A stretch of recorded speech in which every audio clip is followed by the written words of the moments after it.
और भारतीय reserve bank ने 18 विदेशी बैंकों को भारतीय रुपए में व्यापार करने की अनुमति प्रदान की है। अब ये विदेशी बैंक भारतीय रुपए में भुगतान निपटाने के लिए विशेष बोस्ट्रो रुपया खाता के जरिए लेन देन कर सकेंगे। केंद्रीय वित्त राज्य मंत्री भागवत कृष्ण राव कराड़ ने बीजेपी के सुशील कुमार मोदी के एक सवाल के जवाब में कहा कि आरबीआई से अनुमति मिलने के बाद नियत प्रक्रिया के तहत एसबीआईए ने भारत में प्राधिकृत डीलर यानी बैंकों से संपर्क करके साझेदार देशों के बैंकों द्वारा स्थापित किया जा सकता है।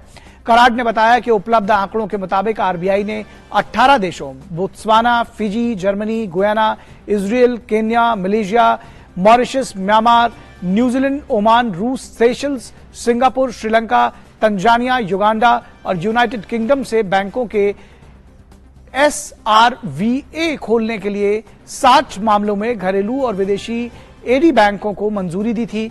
कराड़ ने अपने जवाब में बताया कि 18 देशों में से रूस डॉलरीकरण की समग्र प्रक्रिया के लिए स्थानीय मुद्रा में व्यापार के उपयोग करने में मुखर रहा है।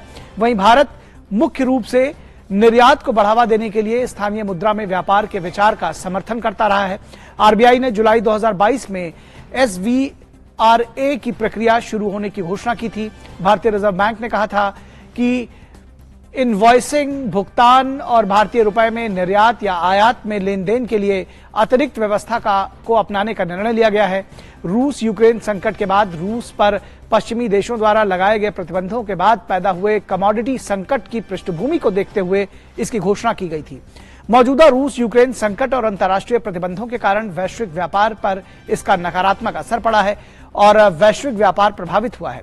ऐसी परिस्थिति से बचने के लिए स्थानीय मुद्राओं में व्यापार को एक समाधान के तौर पर प्रस्तुत किया गया है।